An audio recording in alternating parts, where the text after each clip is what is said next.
Freedom, man. That's what it's all about.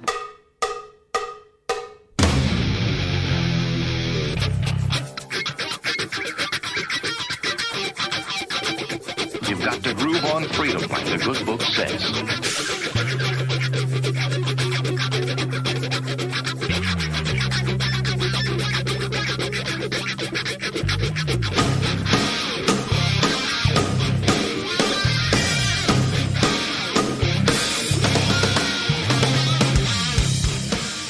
Welcome.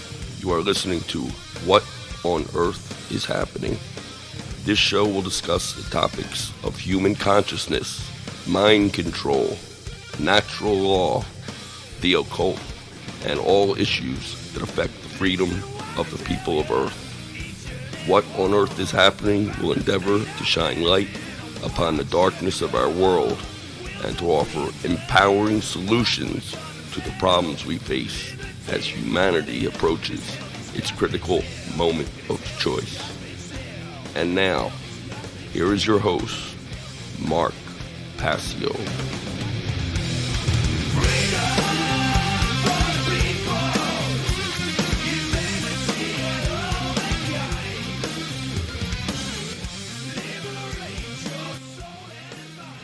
Welcome, one and all. You're listening to What on Earth is Happening here on the Oracle Broadcasting Radio Network.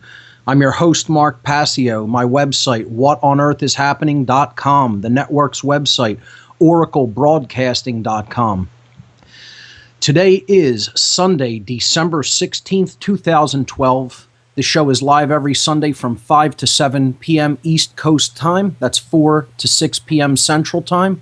We have a good show lined up for you here today. We're going to continuing to talk about our inherent human right to defend ourselves from violence, something that is so pertinent and poignant in particularly today's times with what is going on and has been going on with a continued effort to encroach upon that right and to take it away from American citizens and actually people all over the world. The event that just took place in Connecticut, everybody has been talking about. Usually I do not talk about just current event issues, but I'm going to make an exception for the show today because it's amazingly synchronistic that this event would take place during the time that I have been hammering on the topic of self-defense, the Second Amendment, the inherent right to own a weapon and to use it in the defense of one's self when violence is being conducted against you. We're going to continue to talk about that here today on What on Earth is Happening. Before we get into the topic, I also want to give out the call-in number because I want to take calls on this topic. I want to continue to ask the question that I've been asking for the last couple of weeks here on the show, and that is, were the actions of the founding fathers of this country and the others who waged the Revolutionary War against the British Empire to begin the foundations of America, were those acts of love or acts of hate, and why do you think so I'll give the call-in number right here at the top of the show. The call-in number to join us toll-free is 866-841-1065. Once again, the call-in number, 866-841-1065. The topic is the inherent right to defend oneself from violence. The grabs at taking away that right that are being made as a result of such orchestrated events, such as these school shootings that we've seen over the last decade or more, and gun control in general. But I really want to get people's take on whether they think that the people who waged the Revolutionary War against the British Empire to basically found this country, were they engaged in acts of hate, or was that an act of love? And why do you think so? So your call's coming up a little bit later on the show today. I have several event announcements. There's a whole lot going on. This is going to be the last show before the fabled Mayan calendar end date that everybody is, making all kinds of predictions about. I said at the beginning of the year, coming into the year 2012, that the thing that I see this time period as, this prophesied time period as, is simply a window of opportunity, that the message of truth and freedom is either going to be accepted and integrated into the human mind and heart, or it will be rejected. That is what this, and then cosmic retribution will need to fall upon humanity. And I look at this whole time period when all of the truth is being unveiled and being revealed and spoken to the people of Earth, that this is simply a window of opportunity for them to either accept or reject the message of truth. And that's what I've always seen this time period as, since I became aware of all of the prophecies associated with it. I don't see it as necessarily a cataclysmic time, nor do I necessarily see it as some time of sudden awakening that is put forward by a lot of New Age channels and New Age devotees. I look at it simply as an opportunity that the ugliness of the truth about what's really going on in our world will be put out there so that people cannot claim ignorance of it. So people cannot claim nescience of it, I should say. And they will either accept it and then act upon that information and change things for the better, or they will stay in ignorance, in willful ignorance, and then they will reap the negative consequences of such willful ignorance. That's what I've always seen, quote unquote, 2012 as. So I fully expect to be here next Sunday.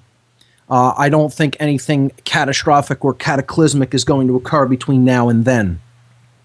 So with that having been said, let's talk about some events that are going to be happening over the next couple of weeks into the future. The Free Your Mind 2 conference, of course, the huge event coming up here in 2013. We're all still going to be here. I've said before, there's no way we're going away because we have way too much work left to do. So much work is left unfinished, So plan on being around in 2013 and plan on being at the Free Your Mind 2 conference here in Philadelphia, a conference on consciousness, mind control, and the occult. Here in Philadelphia, Pennsylvania, April 25th through 27th, 2013. The location is the Arch Street Meeting House at 320 Arch Street here in Philadelphia. The doors will open at 8 o'clock a.m. each day. The featured speakers for the Free Your Mind 2 conference, Alan Steinfeld, Alfred Weber, Andrew Bashago, Ben Stewart, Bob Tuskin, Kathy O'Brien, Curtis Davis, Dr. Dream, Freighter X, Freeman Fly, Jan Irvin, Jay Parker, Jim Fetzer, Larkin Rose, Laura Eisenhower, Lennon Honor, Loren Moray, Mano Divina, Mark Passio, Mark Phillips, Marty Leeds, Randall Carlson, Ross Ben, and Sonia Barrett. Incredible lineup of speakers. We may have a surprise announcement of another speaker that is going to be added to the Free Your Mind conference. We will be able to report that to you within the next week or two. The advanced ticket prices for the Thursday conference, $30. For the Thursday meet and greet with the speakers, including a vegetarian meal and a concert afterwards featuring the Divine Hand Ensemble Orchestra centered around the theremin instrument played by Mano Divina. This is a phenomenal event on Thursday evening. Only $20 to attend that. And the concert featuring the Divine Hand will actually be a separate ticket, $10 at the door, and you don't need a conference ticket if you just want to attend that. So anyone in the Philadelphia area can come out to the concert at the end of the night on Thursday and see the Divine Hand play at the Arch Street Meeting House. The Friday conference, only $40. The Saturday conference, $40. All 3 days, the whole package, including the speaker meet and greet with a meal and a concert afterward, $120. For speaker and ticket information, visit the conference website at freeyourmindconference.com. Okay, another conference coming up in New York City. I will actually be speaking at this event. The Tesla Science Foundation presents Why Tesla Matters, taking place in the New Yorker Hotel, the place of Tesla's death, at 481 8th Avenue in New York City, January 5th, 6th, and 7th of 2013. This event is going to mark the 70th anniversary of Nikola Tesla's death. He died on January 7th, 1943, at the New Yorker Hotel. I will be speaking at this event on January 6th. I believe that is on a Saturday, if I'm not mistaken. I'm incorrect. That is on a Sunday. So I will be speaking on Sunday, January 6th at the Why Tesla Matters conference at the New Yorker Hotel in New York City. So if you're in the New York area, come on out. It'll be a great conference over 3 days, tons of speakers lined up. For more information on the Why Tesla Matters conference, the 70th anniversary of Nikola Tesla's death, visit www.teslasciencefoundation.org. That's teslasciencefoundation.org. The Free Your Mind 2 conference is going to be hosting a Money Bomb event. We're going to be having a Money Bomb radio marathon to raise money for the Free Your Mind 2 conference. This is going to be taking place on January 13th. That is Sunday, January 13th, from noon to midnight on American Freedom Radio. American Freedom Radio is hosting the event. It is going to be hosted by Freeman and Frater X. Freeman and Frater X will be bringing two speakers of the Free Your Mind conference, will be bringing other conference speakers onto American Freedom Radio for the entire day on Sunday, January 13th, 2013, from noon to midnight, a 12-hour Money Bomb radio marathon to raise money for the Free Your Mind 2 event. So I probably will be doing my show on Sunday and maybe incorporating that into the Money Bomb marathon that's going to be taking place on American Freedom Radio. So I'll probably be simulcasting the show, and those 2 hours will also be broadcast on American Freedom Radio. So join us on American Freedom Radio Sunday, January 13th, 2013, from noon to midnight for the Free Your Mind 2 Money Bomb Radio Marathon. Okay, let's see what other events we have. I will be interviewed as the featured activist at the next Truth, Freedom, Prosperity Live event, TFP Live, it's called. This is hosted by the main organizer of Truth, Freedom, Prosperity, Mike Salvi.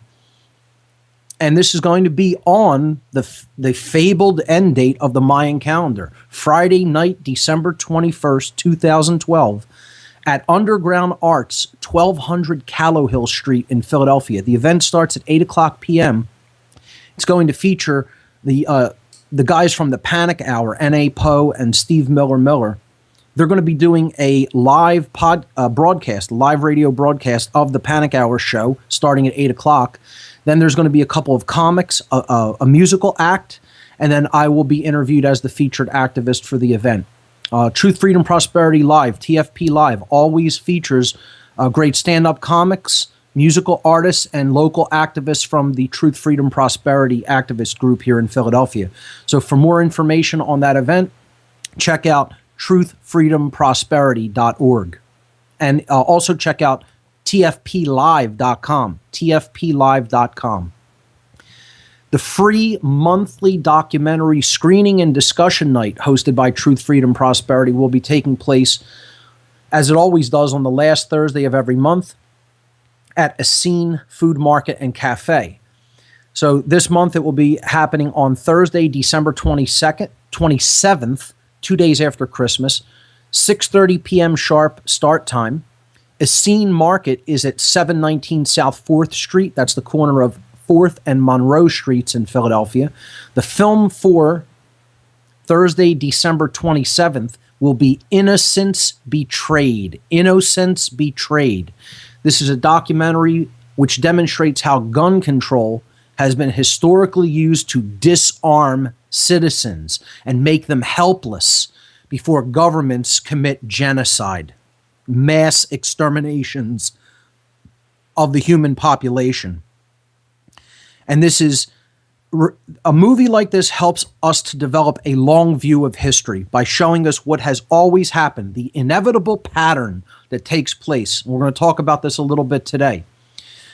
Whenever there's a mass genocide, you can bet it was preceded by a mass disarming of the population in that region, because people who have been disarmed cannot fight back against a tyrannical government. And that is why we have gun rights. That's why we have any right to own a weapon and defend ourselves. It's not a right that's granted by government. It's a right that's always attempted to be taken away by government. It's an inherent right. We need no permission to defend ourselves. We have that right at all times and all places, and people need to get that through their thick skulls. Because there's people who are so completely retarded when it comes to, and that word is not a slight against anybody that suffers from some debilitating condition. It means that they're slow on the uptake. That's what it means. It means slowness, retardation, slow. They don't get it. It takes them a long time to understand and to get something. Therefore, they have been retarded. They have been slowed down. And that's what the indoctrination system is all about in Western civilization, really all throughout the world. That's what it's all about. It's to slow people's mental faculties and make them retarded or slow so that they cannot understand inherent rights that they already possess and don't need to ask anybody permission for, to exercise. So we're going to get into this deeply in a few moments, but this film, Innocence Betrayed, is about how genocide has been committed by tyrannical governments, invariably following gun control being put into place in that particular region of the world. And it helps people to, again, gain that long historical viewpoint of understanding the pattern that takes place over and over and over again. You know the old saying, those who do not learn from history are condemned to repeat it. They are doomed to repeat the mistakes of the past because they ignored the pattern. They ignored the events that took place. Didn't want to see it, didn't want to learn from it. They wanted to stay in their ignorance and their retardation, their slowness. You know, that's what we have to gain from the insight that this film has to put forward, that long view of history. And this film does a great job in breaking that down and explaining it to people who are otherwise really slow on the uptake. Okay? So that's why we're screening it this month as part of the Truth, Freedom, Prosperity documentary screening and discussion evening. So come on out to that. Again, you could always check that out and join the meetup group for any announcements of future events for Truth, Freedom, Prosperity. That website, once again, is truthfreedomprosperity.org. My Matrix presentation, the Matrix Trilogy Decoded, has been put online as of last week at whatonearthishappening.com. You can go into the news section to check it out. It's still on the most recent news articles. It's also in the video section at the bottom, and it is also on my YouTube channel at youtube.com/whatonearth93. What on earth, the number 93. So, I've been getting a lot of great comments back on the Matrix Trilogy Decoded presentation that I gave as part of the first fundraiser for the Free Your Mind 2 conference. If people find this information of great value, I ask, if you are in a position to do so, make a donation to the Free Your Mind conference. This was part of a fundraiser effort. You know, I put this presentation together to attempt to raise some money for all of the transportation and lodging costs that have to be put up front, and the building rental costs that have to be put up front for the Free Your Mind 2 event. This isn't done for free. Yes, the name of it is Free Your Mind, but there's tons of activity and, putting out of financial effort that needs to be made, that needs to be done in order to host a conference like this. People think that this just happens for free, somehow magically. People step forward and volunteer, I see you're doing something good for humanity, so let me let all these people on a plane for free. It doesn't work that way. Train conductors aren't coming out and train companies saying, I'll let them on the train and come into Philadelphia for free just because we think you're doing something good for people. That's not how it works, folks. There's tons and tons and tons of fees associated with putting something like this on to make something like this happen and bring all these people together. Yeah, we would like to be able to host it completely for free, but if people aren't volunteering the building space for free, if they're not volunteering the transportation for free, tons of money has to be put out to make something like this happen. So we need to recoup it. We need to recoup that in donations or in ticket sales. So if you feel the work that has been done as part of the effort for the whole Free Your Mind 2 conference and the fundraiser effort that we just put on that featured this presentation, the Matrix Trilogy Decoded, if you're in a position to do so, please make a donation for the Free Your Mind 2 event. And you could do that by just getting in touch with me, and I'll let you know. Mark at whatonearthishappening.com or Mark at freeyourmindconference.com, and I'll let you know how you can go about making a donation to the Free Your Mind 2 cause. Any small amount, any bit is appreciated. You can make a donation as small as you want or as large as you want. So if people found that Matrix Trilogy Decoded presentation valuable to them and they gained a lot of insight from it, please make a donation to the Free Your Mind 2 conference. All right. I was interviewed on the H2O radio show hosted by Franco Eward and Botrax on Monday, December 10th, 2012. That interview is now up in the news section of the whatonearthishappening.com website. We got into carnism on that a little bit. We talked about natural law. We got into diet and nutrition and fasting. We talked about willpower. And of course, we highlighted the Free Your Mind conference as part of the interview. So that is up on whatonearthishappening.com news section right now. Check it out. The chip-in campaign to keep the What on Earth is Happening radio show ad-free currently stands at $600. We need to raise $1,000 by January 31st in order to keep the show ad-free through the February, March, April 3-month time period. So keep the generous donations coming in for that effort. You can click on the button on whatonearthishappening.com on the home page to find out how to make a donation to the ad-free chip-in effort. People will also see that I added a general donation button to the whatonearthishappening.com website. Again, if people find the information valuable and want to help support the general effort of what I'm doing, feel free to make a donation to What on Earth is Happening by clicking the donation button and then emailing me, and I'll tell you how to go about making a donation to What on Earth is Happening, a general support donation. Again, any little bit is welcomed, and it is very much appreciated, and it helps a lot to help me be able to continue the work that I do. All right, so that's all the event announcements that I have for today. Let's get into the topic.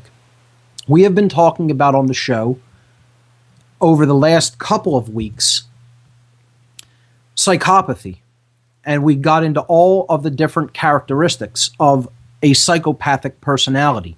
We talked about the very, very important distinction between primary psychopathy and secondary psychopathy. Primary psychopaths are born the way they are. It is a disorder in the human genome, along with many other genetic disorders that exist in the human genome. Again, we're going to get into in future shows why the human genome has so many disorders inherently within it, and you don't see things like that in other species on this planet. we probably have more genetic anomalies in our genome than almost any other species on this planet. And there's a reason for that. And it's a controversial reason. And we'll get into that on future shows. I happen to think that psychopathy is one of those disorders that has expressed in the human genome because of the underlying reasons that all of these different genetic disorders exist or have expressed, okay? I think psychopathy is one of them. And it's a very difficult thing for people to accept, because when you're wrestling with the question of, it's hard enough to come to the acceptance that psychopathy exists in our world, that there is something as deranged and crazy as the inability to feel emotions for any human being, that you only care about yourself, your needs being met, and you could care less about any suffering that happens to any other living being. It's difficult enough to come to terms with that this condition does exist. It's even harder to come to terms with the question of why does it exist?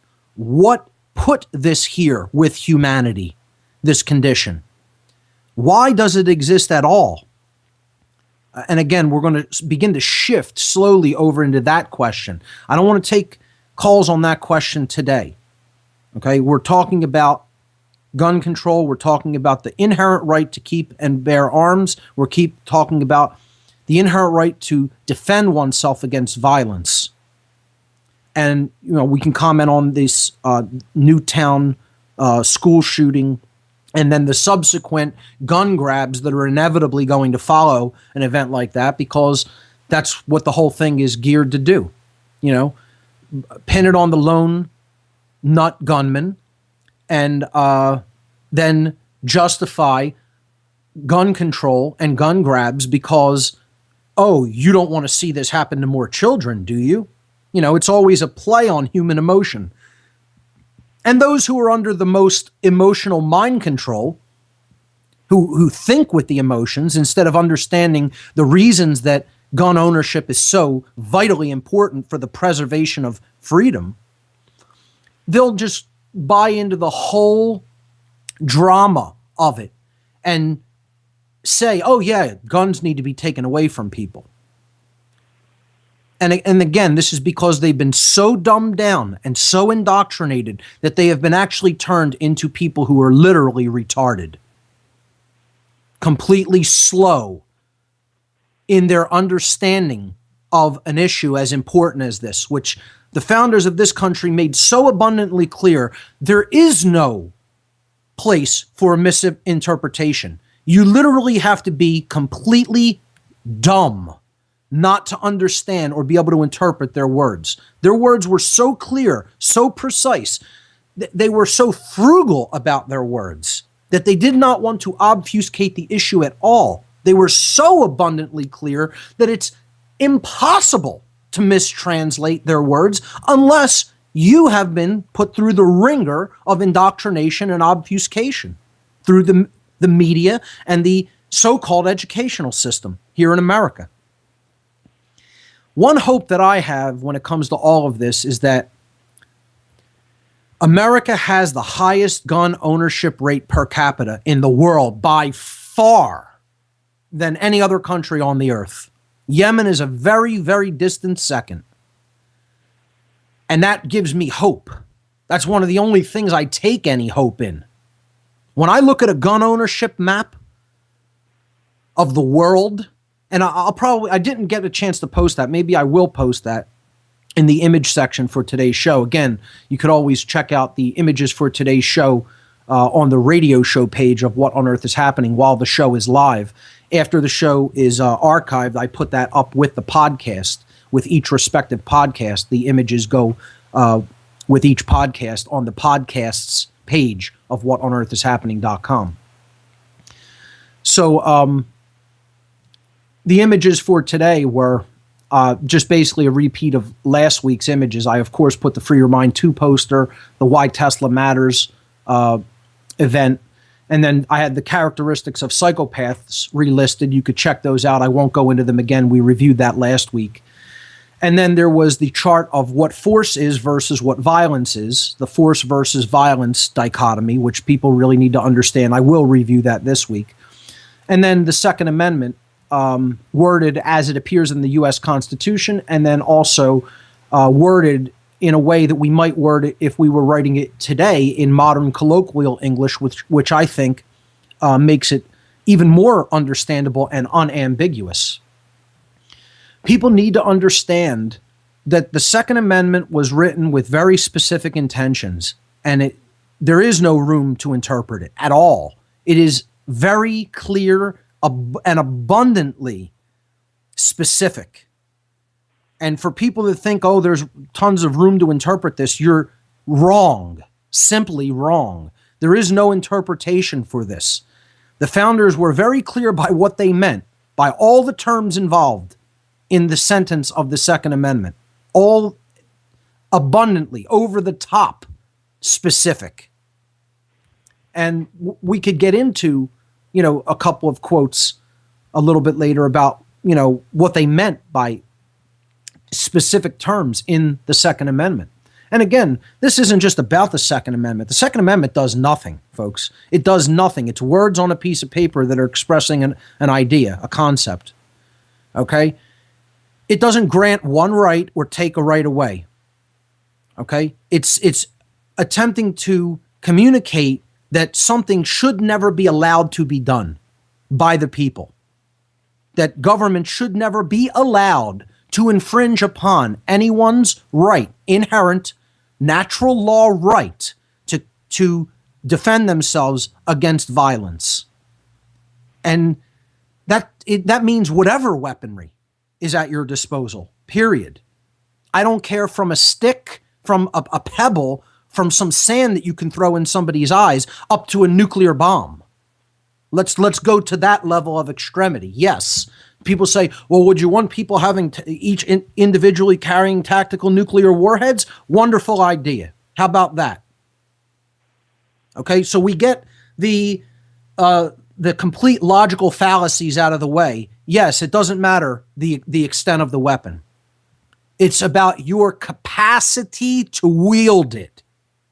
And it's about nothing else. Meaning, if you're put in harm's way, if you're put in a situation of jeopardy of life, you have an inherent right to use your capacity for force to defend your life. The end. There is no full stop, nothing after it. There is no interpretation needed or required. And that means any amount of force necessary to put down that act of violence. Period. I don't understand what people have such a hard time with about this. It's so simple. It's almost stupid how simple it is. And yet, see, it's because people's mind goes to the fear place. But what if always follows? But what if somebody gets hold of this weapon, and then what will they do? Well, then if they use it in an abusive way, that's violence, and other people have a right to defend themselves. So you come right back to the principle, period. Guns exist. If someone gets a hold of a gun and uses it for violence, other people with weaponry have a right to defend themselves with force. Period.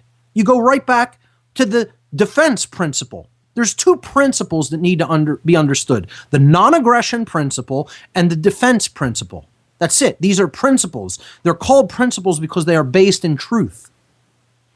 And they do not take away rights. They do not usurp rights. You are not taking away someone's right who has attacked you with violence if you respond to that violence with force.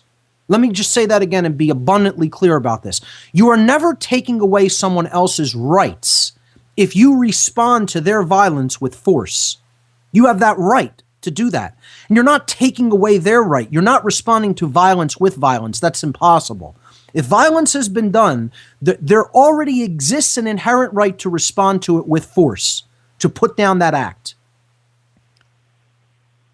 Okay? You already have that right inherently, and it cannot be taken away by man. It doesn't matter what he writes down on a piece of paper. It doesn't matter what other people who are willing to conduct violence will go and do.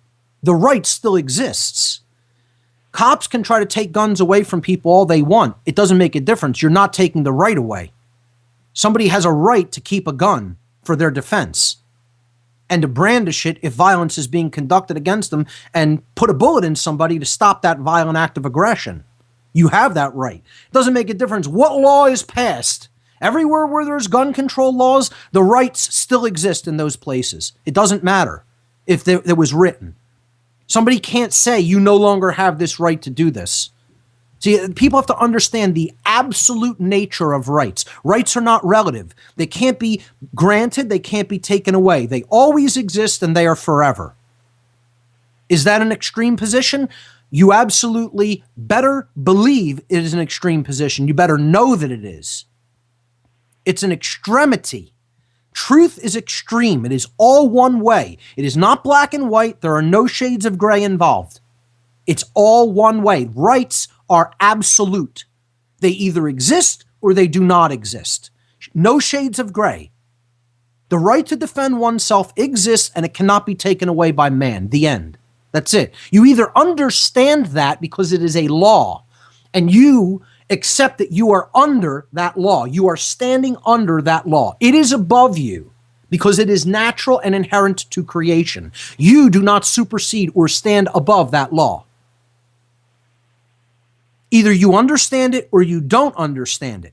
Now, if you don't understand it, it doesn't mean the right goes away. It doesn't mean that nature has suddenly been changed into something that you think that it is because you're ignorant of what it actually is.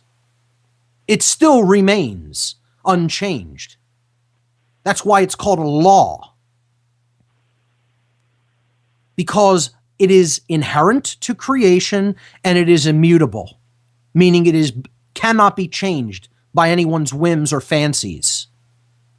It exists and it is inherent to creation. It is binding at all times and places, meaning there's nowhere you can go to get out of that law. There's nowhere you can go to change that law. As long as you're in the three-dimensional physical space-time continuum that we call our universe, you are bound by that law. An inherent law, inherent natural law, under inherent natural law, you have a right to defend yourself against violence. The end. And this is what people who are all for gun control laws don't understand. No man can write a law down that supersedes the laws of the universe. And yes, this is the laws of the universe. It's not man's law. This has nothing to do with man's law. Man's law cannot say in one place you don't have a right that exists, somehow magically exists somewhere else. So in New York, you can't carry a handgun. I mean, imagine this. They're telling people you don't have a right to inherently defend yourself from violence. New Jersey, you can't carry a handgun. I mean, this is Nazi gun control laws. It's what it is. It's Stalinist gun control laws. It's Maoist gun control laws. You know, this is Cambodian gun control laws. North Korean gun control laws. And we have the beginnings of this being implemented all over America. And fearful little punk boys and girls who are know-nothings, have never read anything in their lives, don't read books, don't ever think about right from wrong, don't ever understand morality, don't understand what inherent natural law rights are, give their support to the government that wants to continue to infringe upon the natural inherent right to defend oneself. It's disgusting. These people are disgusting. They're not even, it's like they're not even people. They're some kind of dumb, degraded, retarded animal who have no idea what a right is and what a right is not. They think it's all relative and decide, and based upon what some psychopath in a particular area calling themselves a politician, what their whims are, that somehow right and wrong can magically be changed. They ought to be ashamed of themselves for even thinking that way. It's sickening. It makes me sick. It makes me angry. This is another thing I want to talk about. This New Age bunk, New Age movement wants to tell everybody you should never get angry about anything. Oh, anger, that means you're not exercising true self-control. No, folks, there is such a thing as righteous anger. When you see things that are being done, that are being conducted and orchestrated to take away your rights, if you're not angry, there's something wrong with you. You've been degraded in some way. You're not a full human. You're not expressing the full range of human emotions, which includes the so-called negative emotions. You should hate what's being done in the world today. You should be angry about it. Anger gets you up to the place of consciousness, of being able to see the difference between truth and falsehood. Anger is one of the levels of consciousness that takes people up above to a higher level of consciousness. It can, if used properly, if felt when it's supposed to be felt and not suppressed, can take people up to a higher level of awareness. I'm not suggesting you just simply stay angry. And I wrestle with that because the condition is perpetually so bad. I feel myself constantly being angry many times. But the anger should be transmuted. It should be channeled. Okay, so you can hear the anger in my voice. Anger should be there. If you're paying attention, if you're really paying attention to what's going on in the world, folks, and you're not angry, there's something wrong with you. So get over this complete bunk bull notion that there's never a time to experience anger that the New Age movement wants to sell you.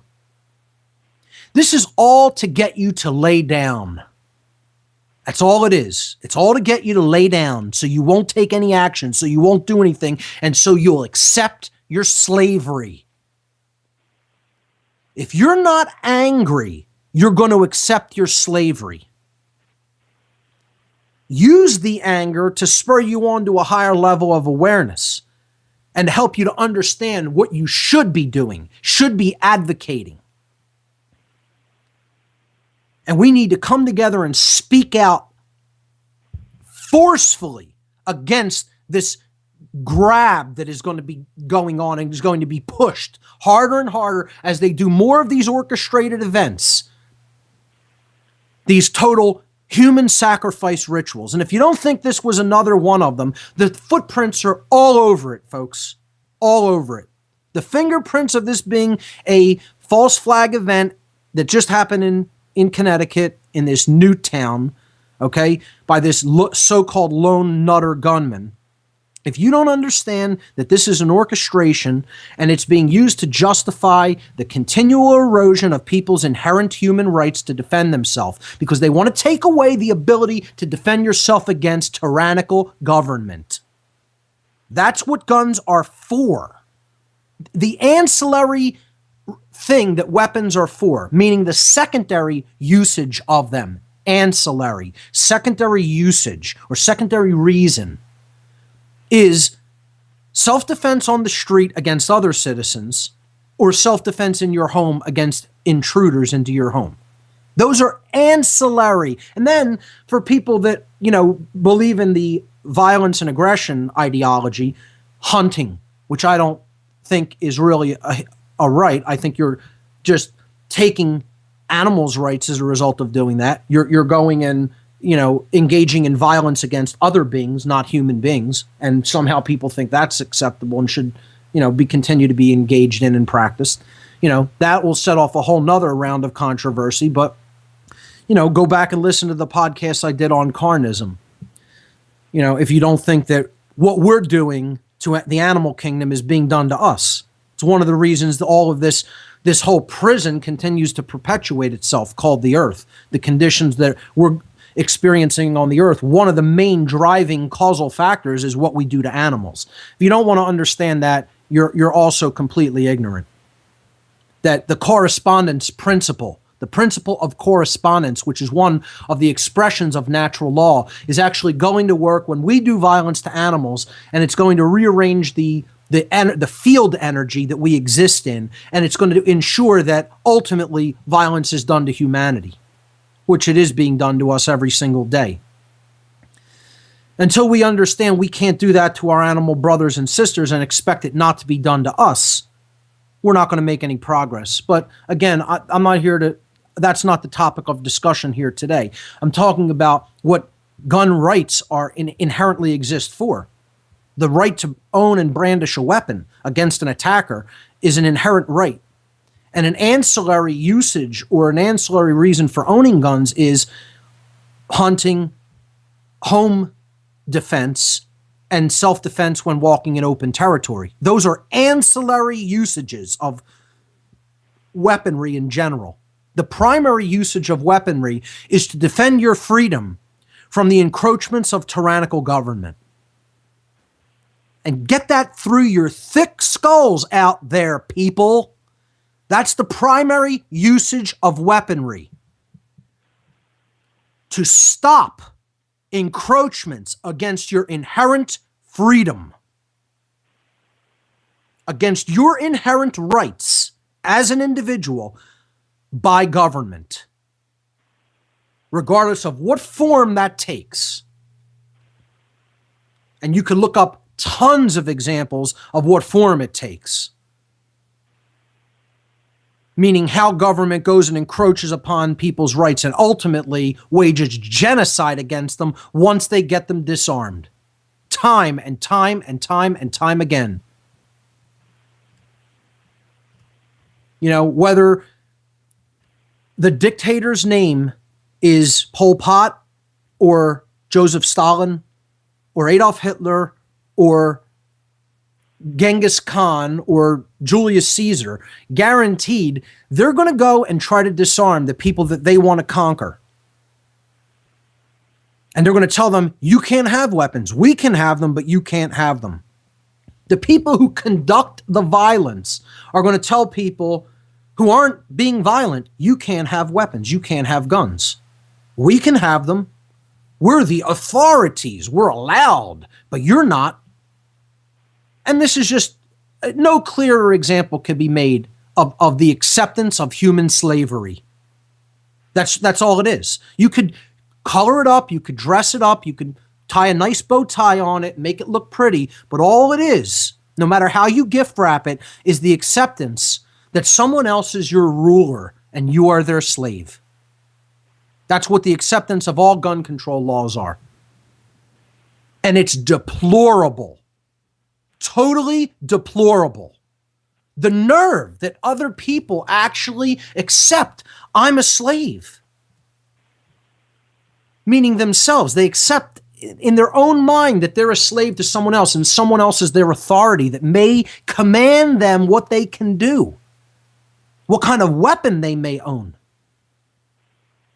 I mean, it's just such a foreign idea to me. It's so unimaginable. Let me tell you something. I never thought that way when I was the darkest occult Satanist, that you could have imagined. I still didn't think that way. That's where I don't even know where this is coming from. It's so unfathomable to me that I can't even grasp what kind of degraded mind state you need to be. And believe me, I was in the past in a degraded mind state in my worldview. I'll be the first to admit it openly when I was involved in the dark occult. But I never had that mind state. Never.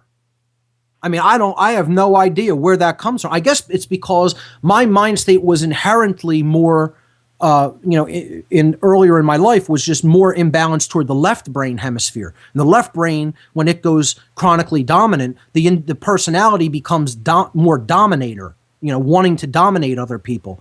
So I never took the slave mentality. I went into the left-hand path of imbalance, but never the right-hand path of imbalance where I was okay with other people ruling me, telling me what I can and can't do as long as I'm harming no one else, and telling me that they're my authority and therefore I'm their slave to be ruled over. that they have some kind of moral right to rule over me, and I have some kind of moral right to obey their whims and commands. I mean, that's so alien and foreign to me, I can't even conceive of where that comes from. The only place that I can tell you that comes from is self-loathing, folks. You have to hate yourself to think that way.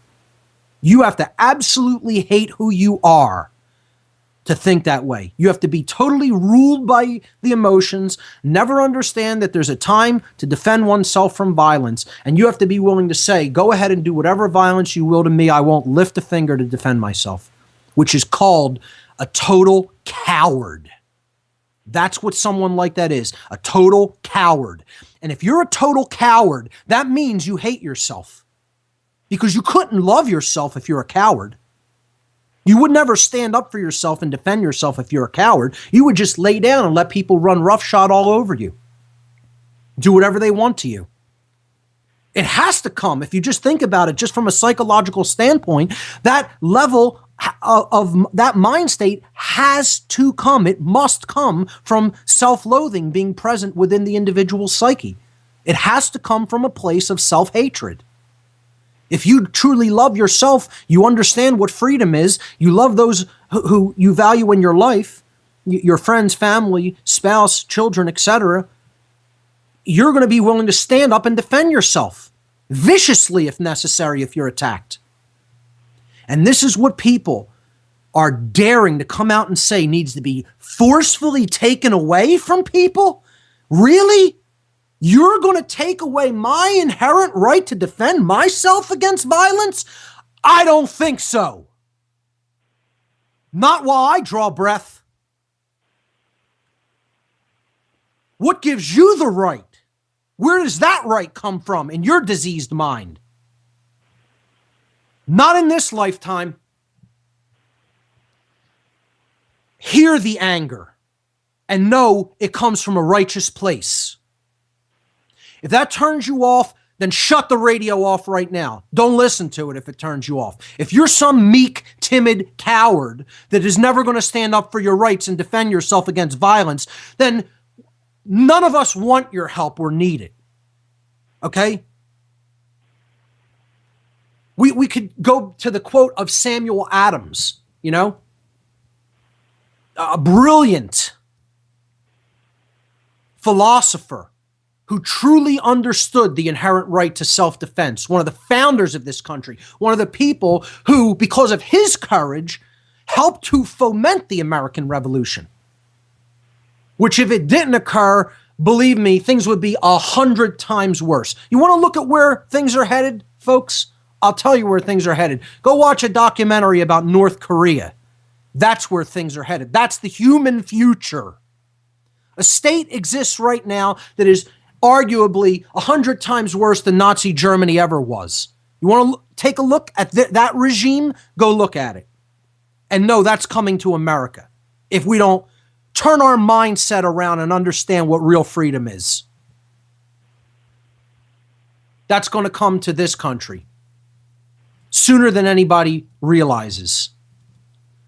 You know, when Samuel Adams was talking to people about needing to set aside their own personal desires to come together and fight for the common cause of human freedom in the American Revolution,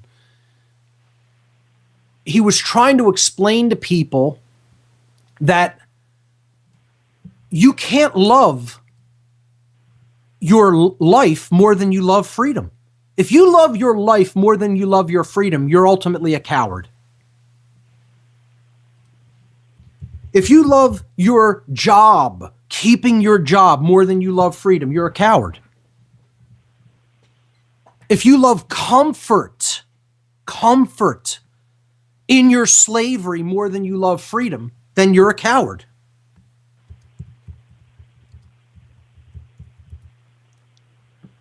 And I mean, it's like we don't even barely have anyone today that really understands this to this level or can put it in such eloquent ways.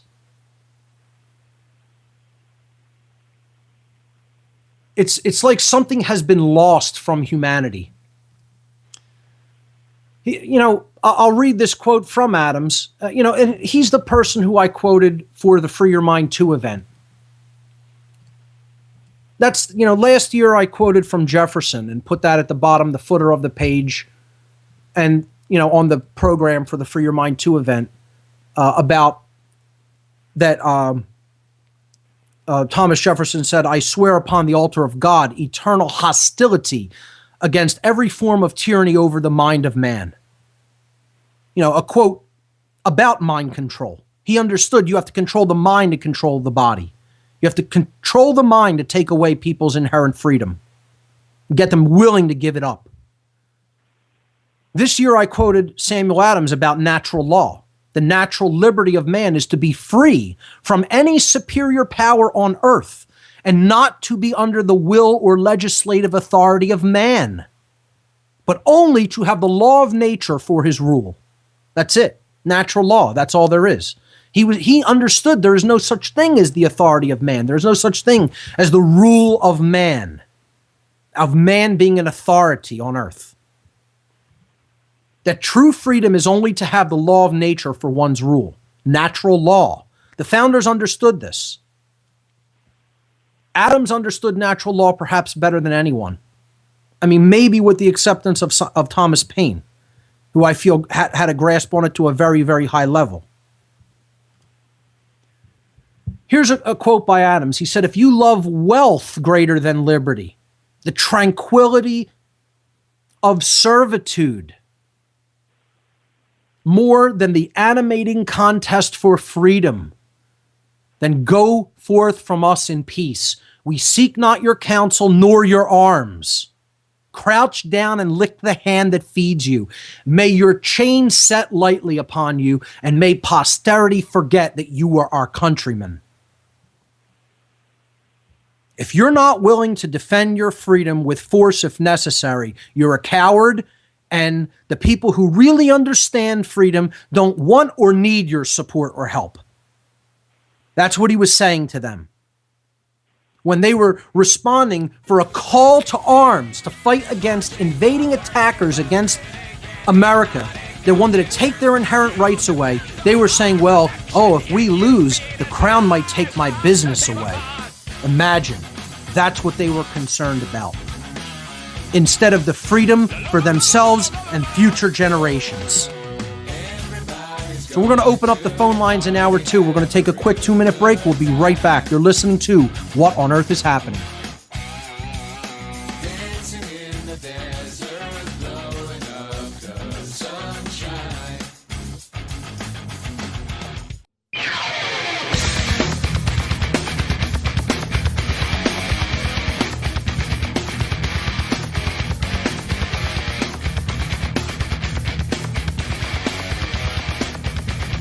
All right, folks, we're back. You're listening to What on Earth is Happening? You're on Oracle Broadcasting. I'm your host, Mark Passio. My website, whatonearthishappening.com. We were talking about the Samuel Adams quote about loving wealth greater than freedom.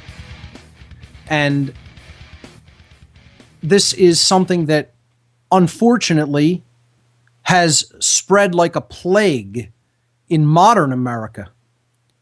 We didn't take the founders' words to heart.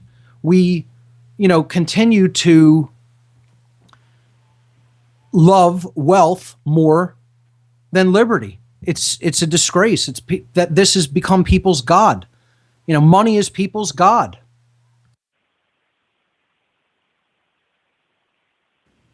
And if we don't come out of that mind state soon, we're going to be the subjects of that God called money. And that God called money wants to put everybody into chains. And Adams was explaining this to people. He was helping people to understand, if you are putting a value on money and elevating that to a greater value than something like freedom, truth and freedom, that level of cowardice and inversion of values is going to put you into your chains, literally. He understood that that's how natural law worked. See, but I want to read another quote that I think is very powerful from Samuel Adams. And this is a quote about willingly giving over. A couple of quotes, actually, about willingly giving over rights to other people. So he said, quote, "No people will tamely surrender their liberties, nor can be easily subdued when knowledge is diffused and virtue is preserved. On the contrary, when the people are universally ignorant and debauched in their manners, they will sink under their own weight without the aid of foreign invaders." So he was saying when morality and the lack of understanding of one's rights is on the decline, you'll be conquered from within. You won't even need to be conquered from without. People in their ignorance will just give up their freedom. And that's what is happening in the United States. He prophesied it right there himself in that quote. He said, "It doesn't take a majority to prevail, but an irate, tireless minority, keen on setting brush fires in the minds of men." I'm going to I didn't make slides with these quotes for today, but maybe I'll add them to the podcast so you can look for that in the podcast. I'll definitely make a couple of these quotes that I'm going to read today as slides and add them as images. And, keeping hand in hand with this, Samuel Adams also was quoted as saying that a general dissolution of principles will more surely overthrow the liberty of America than the whole force of the common enemy. Now listen to this here. This is so powerful and important. While the people are virtuous, they cannot be subdued. But once they lose their virtue, then they will be ready to surrender their liberty to the first external or internal invader. He understood that a dissolution, a dissolving of principles and virtue is what's going to ultimately conquer America. I'm not sure who it is. It might be Samuel Adams. It might be another. Maybe it was Thomas Jefferson. He said that the Constitution was written for a wholly virtuous people and for no other. Meaning that if the people aren't virtuous, it doesn't make a difference what the so-called law of the land is. They're not going to be living under natural law. And therefore, they're going to be conquered by tyrants. They're going to willingly give themselves over to tyranny because they don't have any inherent virtue, and their value systems are degraded. And what they value in their life is not what they should be valuing if they're going to have any chance of protecting freedom. So before we go to the phones, I have one more quote. This is one of the framers of the Constitution who actually co-authored the Second Amendment to the U.S. Constitution. His name was George Mason. And he said, see, we read last week the Second Amendment, interpreted some of the words, trying to get people to the understanding of the true meaning of some of the words that are used in the Second Amendment.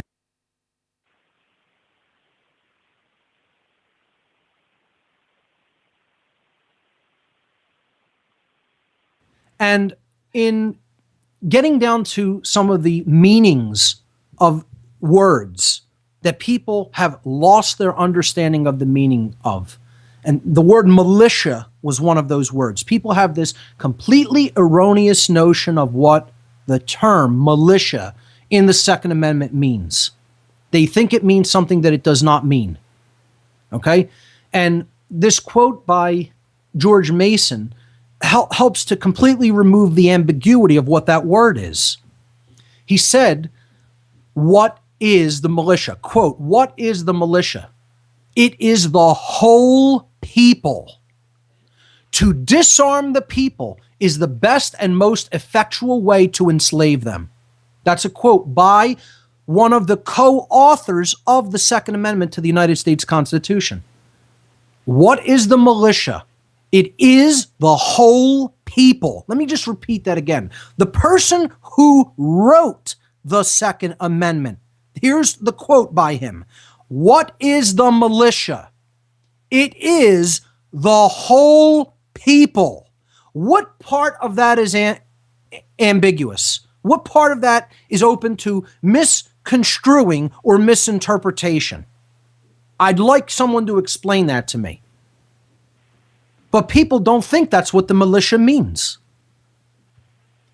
And then he goes on to say, to disarm the people is the best and most effectual way to enslave them. How could you be more clear and non-ambiguous? I don't think it can be done. And yet people still think that this statement should be interpreted in some other form or fashion, and that any amount of gun control is somehow acceptable because they actually believe other people have a right that doesn't exist. You have a right, really, as an individual, to take away someone else's ability to defend themselves from violence? Well, if you don't have that right, no one has that right. That right does not exist for anyone, and therefore it can't be granted to another person. It can't be granted to another group of people that you're calling government and somehow saying you're going to magically imbue with a right that doesn't exist. It cannot be done. You can claim you're going to do it, and other imbecile, moron, retarded people can actually believe that you somehow magically developed that right. They can accept your claim, your erroneous claim that doesn't exist in nature, but that will never make it true. Let's just be very clear on that. That will never make it true. It will never make that a right. No one has that right. That right does not exist in nature. So, with that quote, let's go to the phones and see what people have to say. Again, the toll-free number to join us on What on Earth is Happening is 866-841-1065. Again, to join us, the topic is the inherent right to defend oneself against violence. The insane fascist/communist grabs that are going on and attempting to be justified by people to take away people's inherent right to defend themselves, to take away people's guns. And we're also asking the question today, do you think what the American Revolutionaries did, all right, not just the founders, but the people who waged the American Revolution, what they did was an act of love or an act of hate, and why you think so? So here we go. Let's go to the phones. Ivan in Phoenix, you're live on What on Earth is Happening. Welcome, Ivan.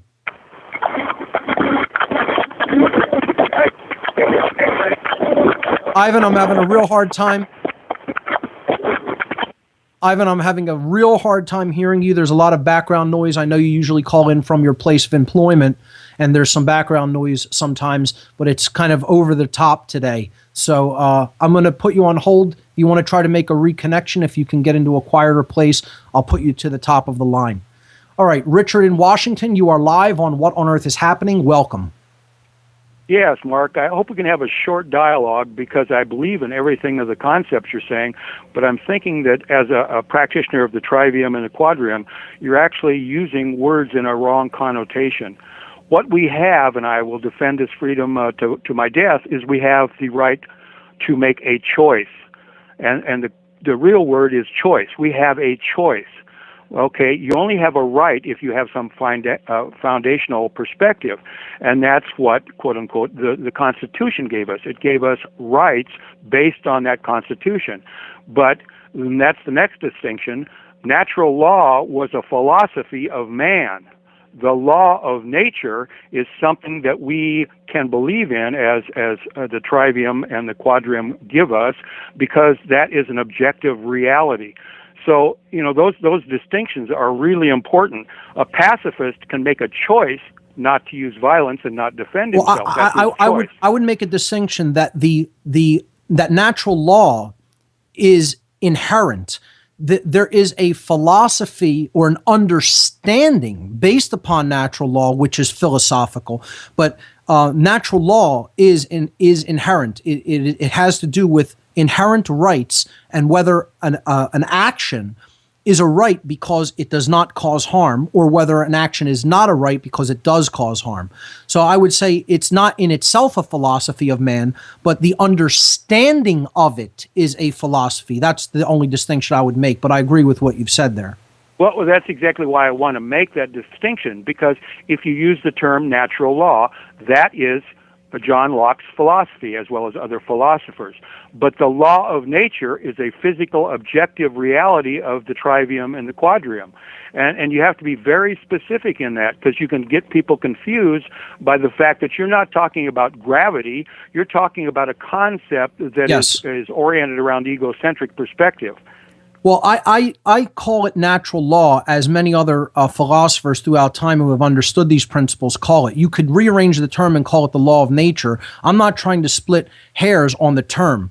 If John Locke called a specific philosophy natural law, that doesn't mean it's the same thing I'm talking about when I talk about natural law. I think I've been very specific about what the term that I'm using, meaning natural law, means, that it is about I totally agree with you. You've defined it very adequately, but that's it. You're defining the laws of nature. In the Constitution, it says the God of nature. Yes. And nature's God. Right. And these are the laws of nature. Nature's God. That's right. They are laws. Correct. But as you quoted with Adams referred to natural law because he was a follower of John Locke.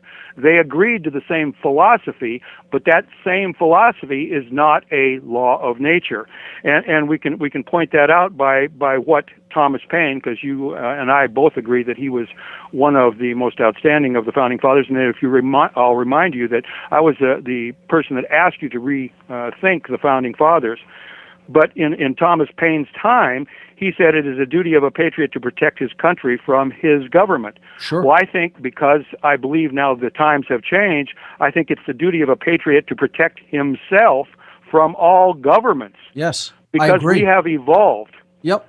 Oh, sure. And this is something that I totally agree. The founders did not have a total enough understanding of natural law, true natural law. They had a somewhat developed understanding of it, but they did not go far enough, which is why, again, I keep bringing up the quote by the Buddha that on the path to truth, you can only make two mistakes, not starting and not going all the way.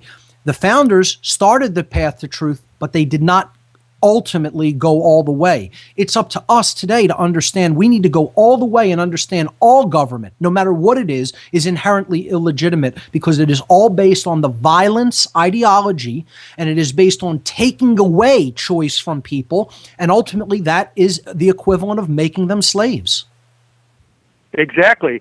And the second quote by Thomas Paine, and this will get to the heart of the question you asked, it is my religion to do good.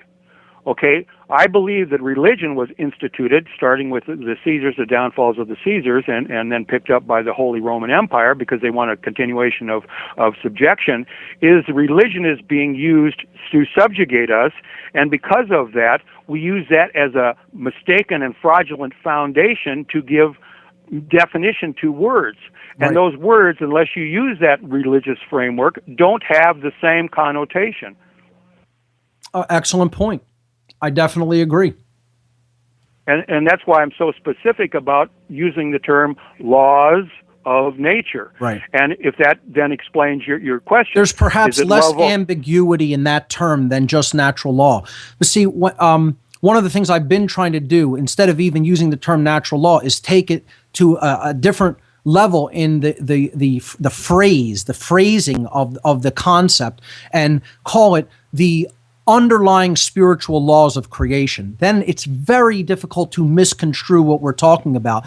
And this goes to the true meaning of the word natural. The etymological meaning of the word natural comes from its derivation as an Egyptian word, neter. Neter meant spirit. So when we're talking about natural, neteral, it means spiritual. So natural laws are the spiritual laws that ultimately govern the conduct of human behavior.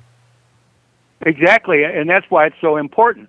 If we're talking about spiritual concepts or philosophical concepts as humans, or we're talking about things we have to deal with in nature, the laws of nature. Right. And then to answer your question, is it love or hate? It's neither. That's a human concept. The choice, I would defend my right to have choice, because I believe that's what I have as a multicellular organism. But the concepts of love and hate only exist if two or three people get together and we choose to agree to our terminology. They aren't laws of nature. They're totally misleading concepts that get us away from the true thinking of what do we have to deal with in nature. And that's why I've always recommended The Parable of the Tribes by Andrew Schmuckler.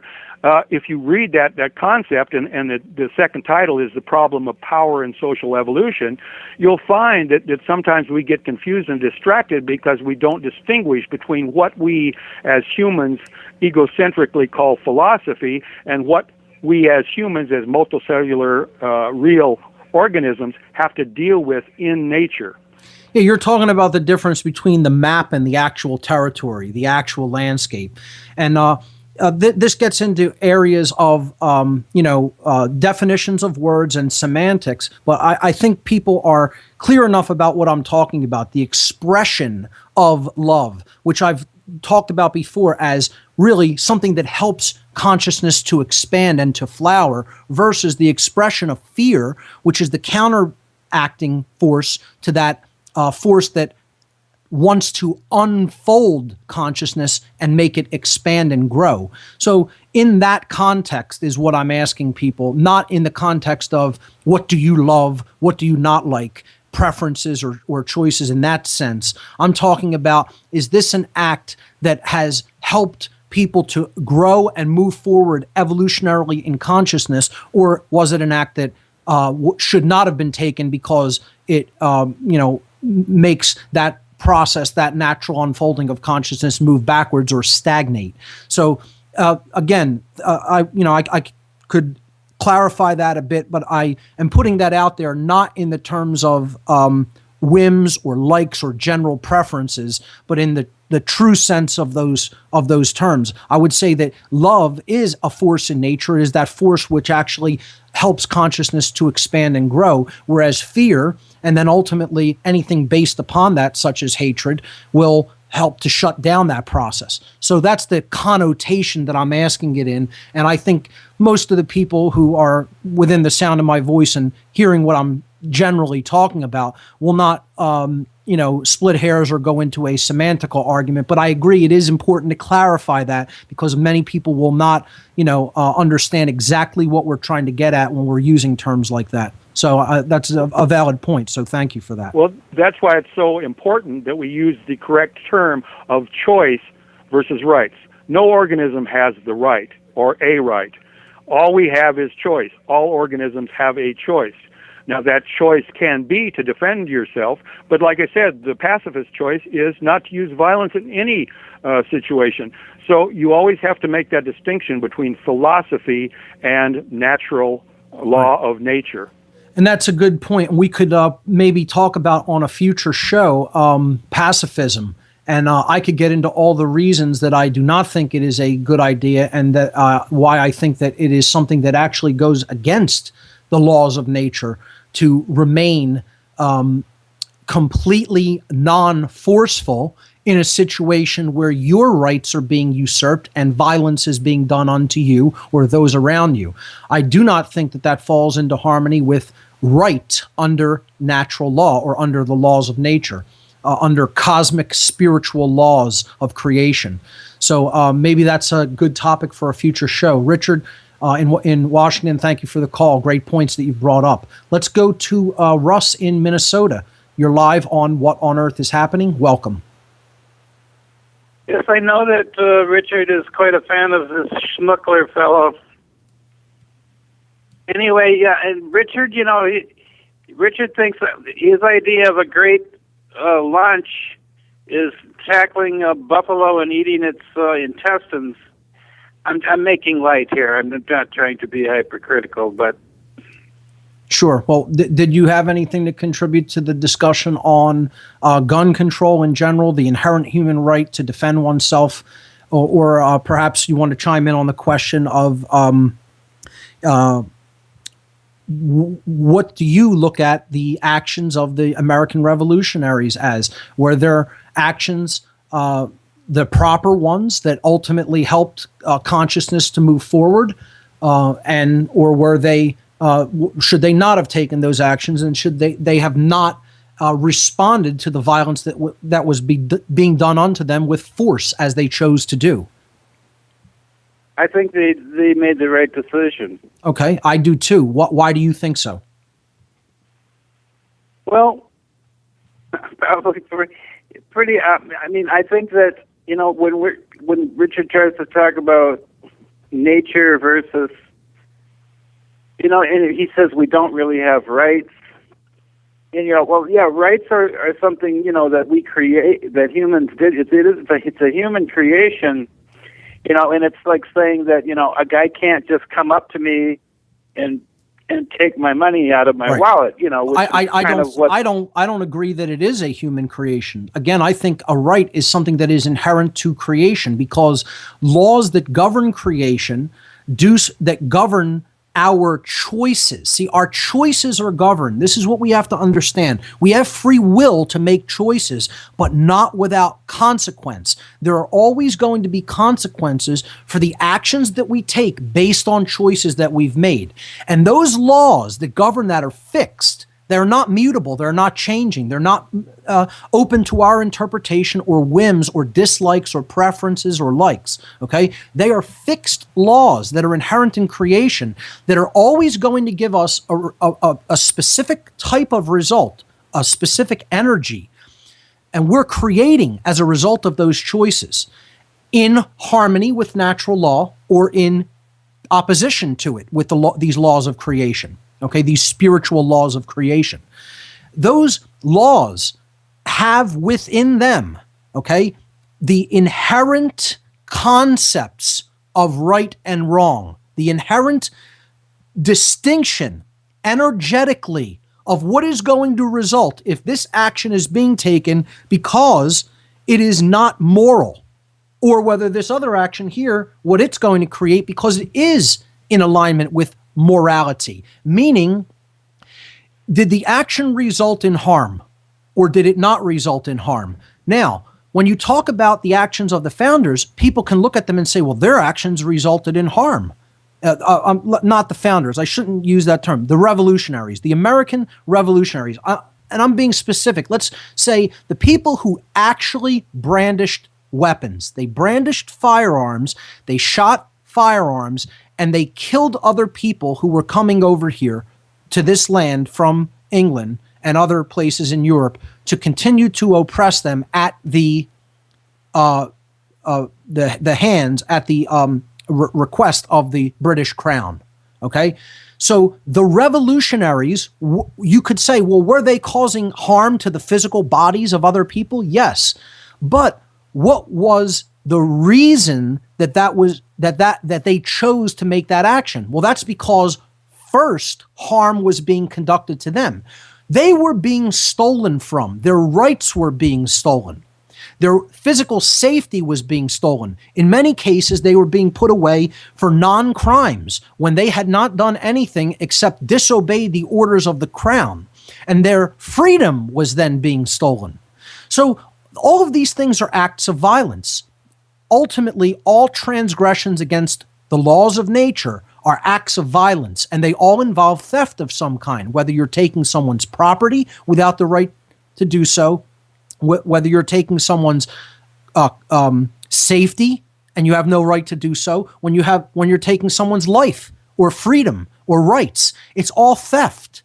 So the people who were here at the behest of the crown, they were taking people's rights. They were taking people's property. They were taking people's freedom. They had none of those rights to do that. And yet they were conducted in those acts of violence and aggression. Well, that makes you able under natural law to engage in a behavior that you ordinarily would not be able to do without negative repercussions or consequences, namely use force against that person's body. The reason you then have the right to do that is because prior to that act, you were already having violence conducted against you. Therefore, that right already existed.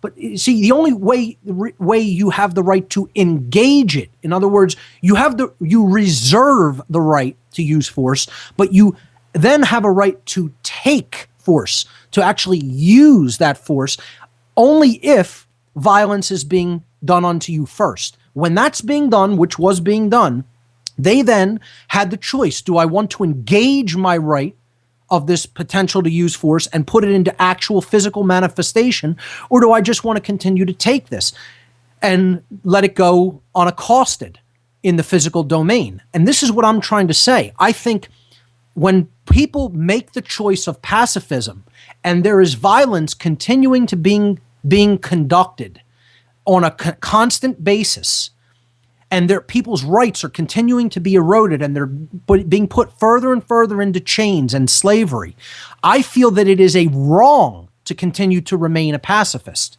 If someone hits you in the jaw one time, and then walks away, I'm not saying you have a right 5 or 10 years later to go and put a bullet in that person. Okay. The act has to be ongoing and continuous for you to respond with force.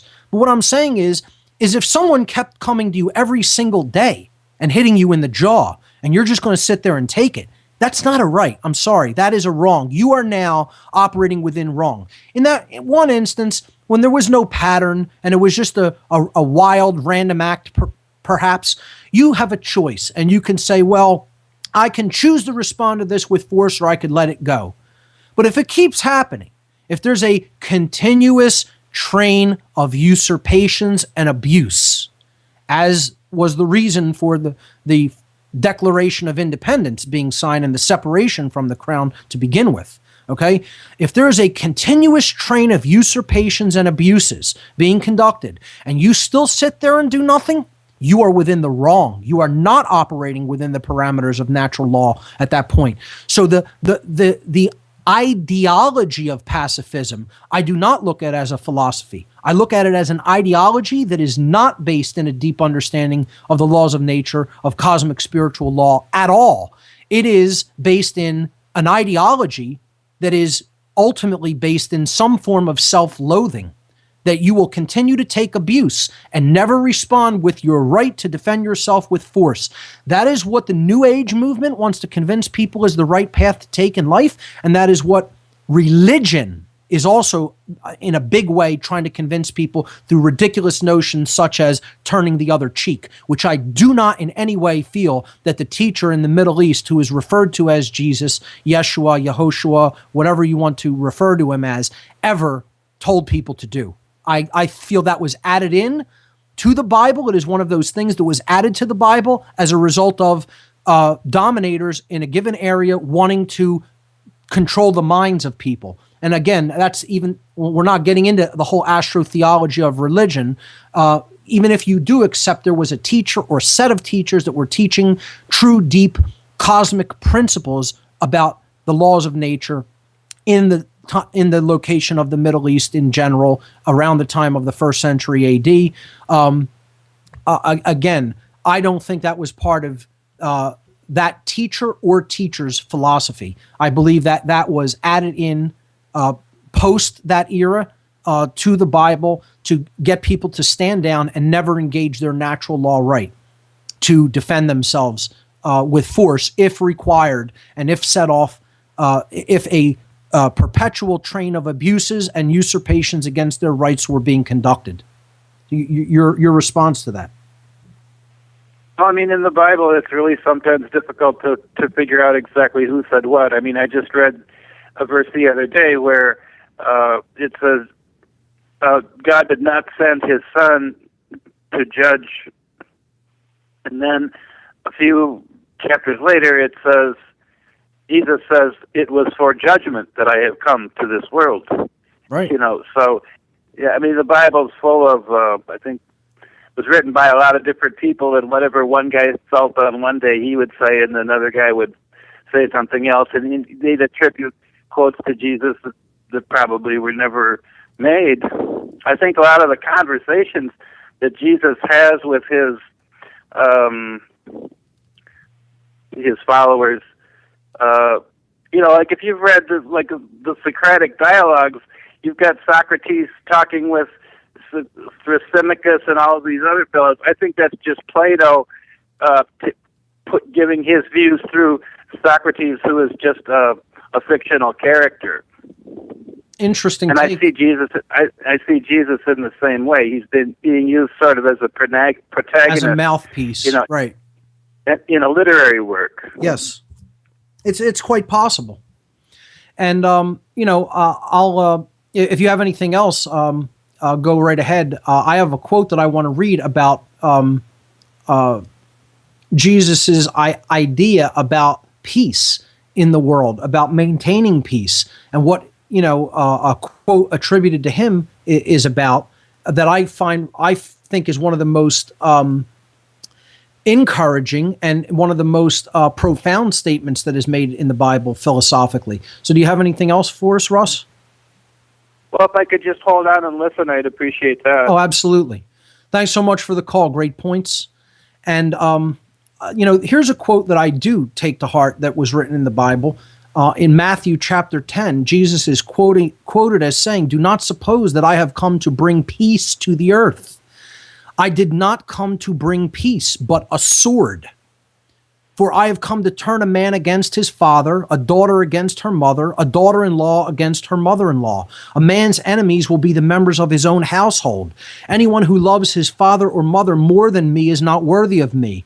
Anyone who loves his son or daughter more than me is not worthy of me. Anyone who does not take his cross and follow me is not worthy of me. Whoever finds his life will lose it, and whoever loses his life for my sake will find it." Now, I look at that as a totally beautiful spiritual allegorical statement that is talking about very similar to the same things that what Samuel Adams was talking about in his quote from, I believe, 1774 or 75 that I read earlier on the show. He's saying that the truth is not about peace. Jesus always, referred to himself as the truth. This is the voice of truth. And he's saying he didn't come to bring peace. Truth is here to stir things up. It's here to create conflict. He came to bring a sword because so many people have begun accepting that which is not true as the way things are. Accepting illusion and fantasy as truth. And he came to turn people of their own family against each other. Those who would be willing to see the truth and go wherever it leads, and those who would just stay in their ignorance and continue to engage the illusion. And that's going to create dichotomy. It's going to create conflict, especially in families. See, if you want to just maintain peace, you're not on the side of the truth. The truth is an uncomfortable process to go through, to recognize the reality of the world. It shouldn't make you comfortable. It shouldn't make things tranquil. It's a stirring up process. It's here to stir the pot. It is here to rock the boat. That's what the truth is about. You shouldn't be comfortable in the illusion. And in coming out of it, it's a process involving turmoil and tumult. It's a tumultuous process. And he's saying, if you love your family more than you love me, meaning truth, then you're not worthy of the truth. You should have all of the negative things that are going to result as a result of your willful refusal of truth to happen to you. That's what's being said here. It's just like, if you love wealth, you love your business because you have a business, you don't want to fight against tyranny. You'd rather be able to keep your little pittance that you make in your business than have real freedom. You're not worthy of freedom then, which is what Adams is basically saying to these cowards that he was speaking to. And Jesus is saying, if you're unworthy to go and follow the truth wherever it leads, take up your cross, regardless of how uncomfortable it is going to be to engage truth and spread it to others. If you're not willing to do that, you're not worthy of the truth, the way, the truth, and the light. The way, the truth, and the life. And he's saying whoever finds his life will lose it. Powerful statement. And meaning if you love your life more than you love truth and freedom, you're ultimately going to lose your life. Because what's your life worth? You're saying your life is worth more to you than truth and freedom. So you would defend your life, meaning you would stay in your shell, stay in your shackles, you would stay in your bindings, as long as you wouldn't have to take a chance to endanger your life. See, that's what he means by those who finds his life. It also means those who loves their life. If you love your life more than you love truth, and again, this is a connotation of the word love. It means if you're willing to preserve just your life because you won't get your hands dirty in the fight for truth and freedom, because you won't speak out of fear, because you're willing to stay in your shackles of safety and so-called security rather than come out onto the battlefield for truth and freedom, then you're not worthy of your life. You'll ultimately lose your life. You're going to lose everything that makes life worth living. And he says, whoever loses their life for my sake, for the sake of the truth, will find it. They'll have true power. They'll have true life. Their life will be imbued with meaning and purpose. If you lose your life, meaning you're willing to lay down your life for the truth, you don't care more about your life than you do about truth and freedom. Just like many of the revolutionaries who fought the Revolutionary War did. And they lost their lives, physically, literally, in this engagement for truth and freedom. I don't know if we're at that level of courage as a people. I somehow have a very negative stance when I look out the window, when I walk down the street, and I see these dumbed down golems that have been made into a retarded form of life. They have been slowed down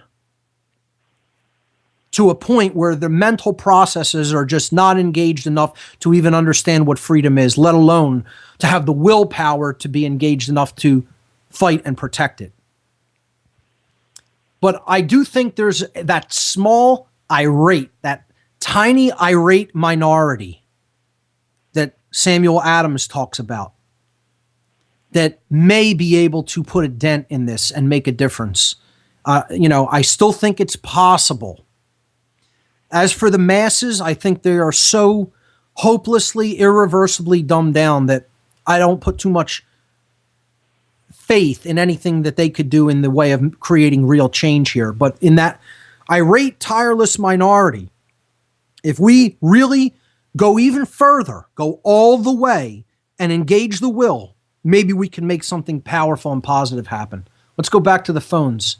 Jane from Baltimore, you're live on What on Earth is Happening. Welcome. Yeah, Mark, I don't question your intentions or your sincerity, but I do have a problem with your idealized interpretation of the American War of Independence, which really was a civil war and not a popular revolution.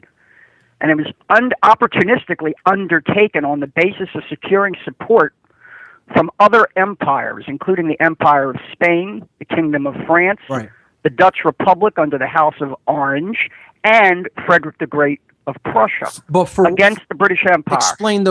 Explain those reasons. It is because the revolutionaries would not have had the ability on their own to beat back a full invasion by the British. Of course, they went to other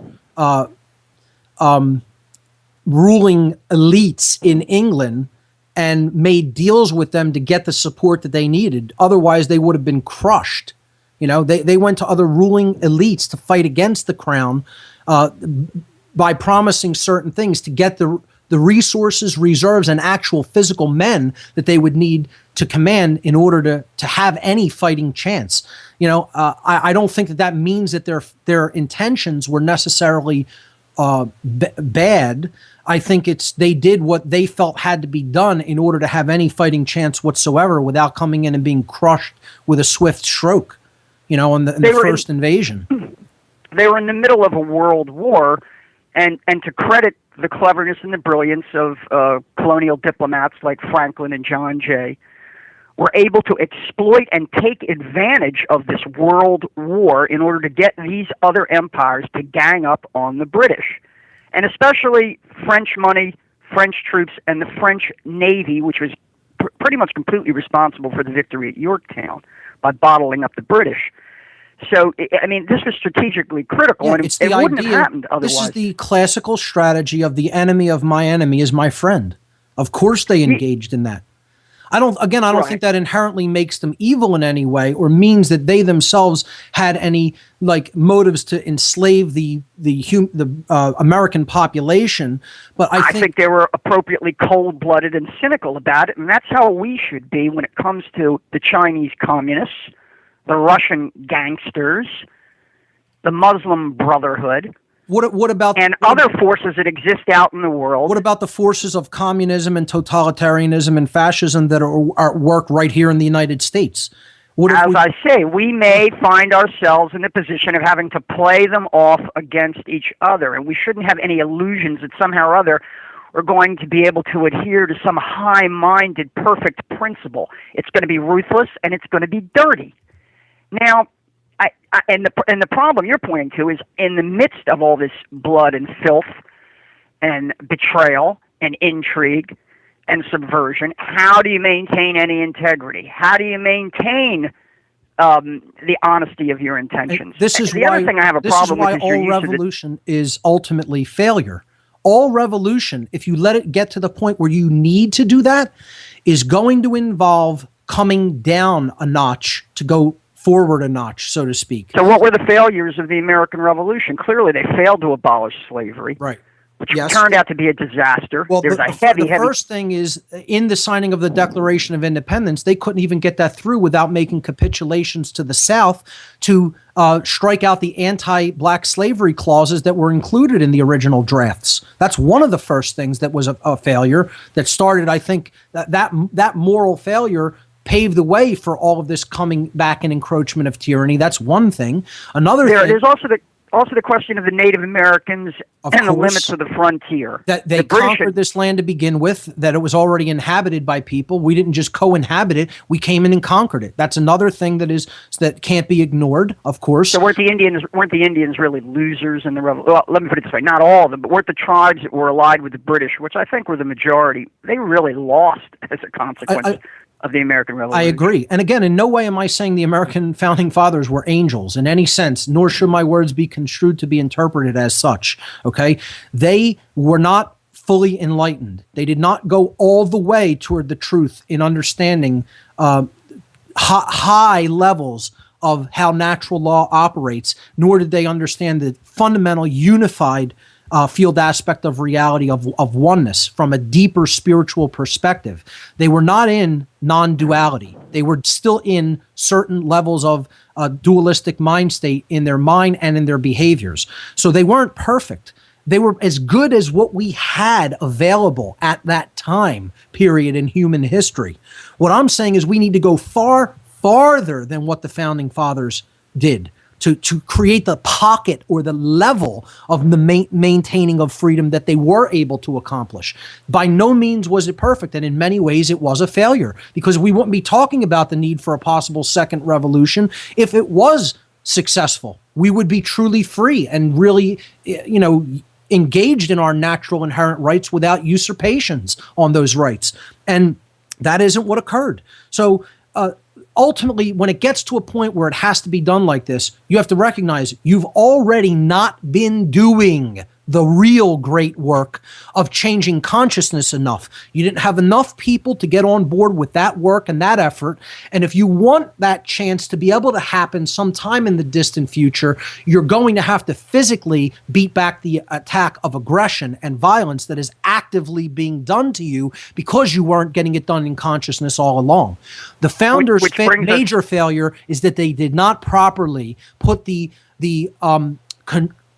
I don't even want to use the controls. They did not properly put the force of philosophy into place in the re-education of the public that was living here in the colonies and then in the States after the American Revolution. They did not help those other people out of their lower mind state and consciousness and to get up to their level and to even go beyond it. They did not do that enough. They still took it upon themselves as, well, we're just going to accomplish this physical task and things will be okay because we'll have this breathing room. But they didn't exercise enough force and put enough effort into the re-education of the populace after that physical act was completed and accomplished. That, I think, is their major failure. And that brings us to the question of sovereignty. Right. Because who really has it? Do children have it? Do minors under the age of 18 have it? Do women have it? Women were not accorded the vote until 1920. All people Did the slaves, were the slaves sovereign people? No, they were property. Right. Were the Indians sovereign? Not, well, they negotiated treaties as nations, but every one of those treaties was torn up. The only people who had sovereignty in the beginning were property owners. Right. And it took several generations. But in reality, all people are sovereign. There is no such thing as a being that comes into this universe that's not sovereign. Only someone who's willing to fight for their freedom. Only someone who's willing to fight for their freedom and kill for it and die for it is sovereign, in my view. I would say they're the people who are deserving of the maintaining of that freedom without them having to understand the importance, the value of it, without it first being taken from them. I still wouldn't say that inherently that means that they are no longer sovereign. See, this comes to the point, and I think you've made some great points, Russ. I don't want to, say that the points that you have made aren't really worthy of considering, but I think we have to understand the difference between what is someone who is inherently sovereign, and that sovereignty can never be really taken from them, even if they claim that they're okay with being a slave. And this, I'm going to let you go because I want to read a line to people. I want to read a quote to people about, this isn't Russ, this was Jane. I apologize. I'm going to mute you up and you can continue to listen, but I want to read another quote by Samuel Adams that really speaks to this point, okay? And it's one of his lesser-known quotes in that he was writing in some of his letters. Let me bring it up here because I think it's extremely powerful. And it's a quote that I think is underrated and people really haven't been exposed to very often. And here it is, quote, "It is the greatest absurdity to suppose it in the power of one or any number of men at the entering into society to renounce their essential natural rights or the means of preserving those rights, when the grand end of civil government from the very nature of its institution is for the support, protection, and defense of those very rights, the principle of which, as is before observed, are life, liberty, and property. If men, through fear, fraud, or mistake, should in terms renounce or give up an essential natural right, the eternal law of reason and the grand end of society would absolutely vacate such a renunciation. The right of freedom being the gift of God Almighty, it is not in the power of man to alienate this gift and voluntarily become a slave." Now, if you really sit and break down each individual component of that, particularly in the last sentence of it, if men through fear, fraud, or mistake, through through fraud, having things done fraudulently to them, and being put through the ringer of mind control, and mistake, should in terms, that means over time, that's an older way of saying in terms means over time, should they renounce or give up their essential natural rights, meaning admit, you have the authority to do this to me even though it doesn't exist in nature, the right to do such a thing, and I'm going to accept you as an authority, and I'm going to accept that I have to obey your authority, meaning that I am a slave, okay? It says that such a renunciation of rights would be absolutely vacated by the laws of nature. In other words, you can claim all you want that you're a slave, just like they can claim all they want that they are masters, but it will never be so. It will never actually be such in nature. See, this is where the distinction that Richard brought up earlier about what people perceive versus what actually does exist in nature has to be made very clear. There is no such thing in nature as masters and slaves. It has never existed and will never exist. In a diseased psyche, there has been a condition created on the earth through the disease of the psyche of the experience of the relationship between a master and a slave, but know that that is only an experience that is a result of a diseased psyche. In nature itself, those people who were the commanders or the masters were not really commanders or masters. They're playing that role. They're being perceived as such.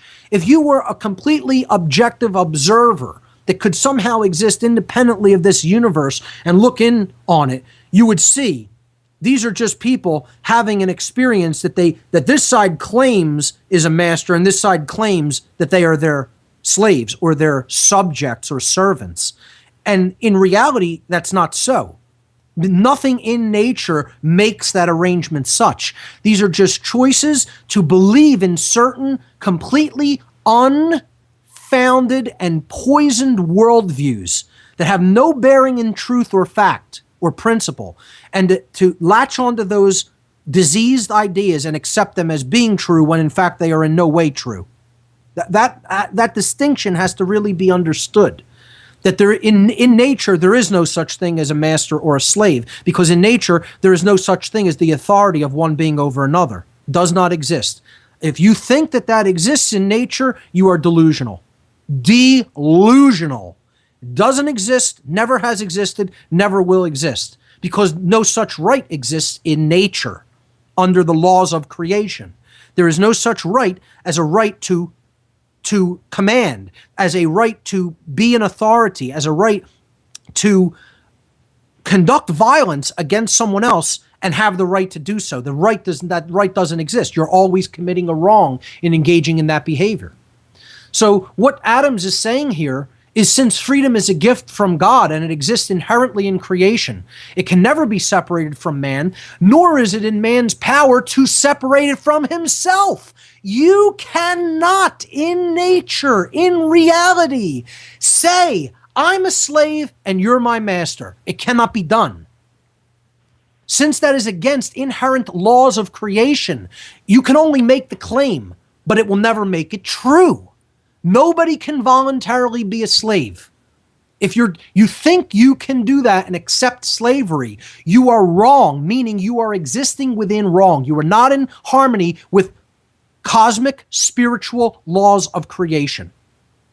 No one can voluntarily say, I am a slave, and make it be so. You are always free. You are always sovereign. You always have been sovereign. You are sovereign now, and you will forever be sovereign. Meaning there is no one above you. Natural law is the only thing that you stand under and cannot supersede, cannot stand above. That's it. That's the truth of creation for all time, not because I said it. Do I happen to understand it? Yes, I do. Many other people have understood it throughout time. Many people after me will understand it. There is nothing special about me except perhaps for the fact that I've been able to come out of the mind control to such an extent to understand natural law to the extent that I do. Other people are still in that retarded, dumbed down mind state who can't see this clearly. So let's go to another phone call. Here we go. Area code 905. You're live on What on Earth is Happening. We only have a couple of minutes left. What do you have for us? Hi. If you have someone that's totally intent on doing violence, won't listen to reason or anything, isn't the most loving thing you could do for them to block them from doing that violence by whatever means? I would agree. And that's where we're at. That's the decision that we have to make. Are we going to continue to allow people who are conducting violence to just continue to do it unchecked? And is that a right? Or is that wrong? That won't make safety. You can't just, once reason is being rejected, you can't make safety by just letting the criminals carry on. Exactly right. See, the way you stop it, the way you do provide a level of insulation against that negative eventuality is you make sure from the time that the being is young that you hammer the understanding of the laws of creation, of how we create our experience into them. This is why shamanic and indigenous tribal cultures do not have the rates of violence by any stretch of the imagination, even per capita, even by numbers of population, that we do in the Western world, or again, throughout the world, really. They teach their children the laws of creation. They teach their children inherent natural law rights from very young ages, and they are not really permitted to refuse those, or they get ostracized from the society.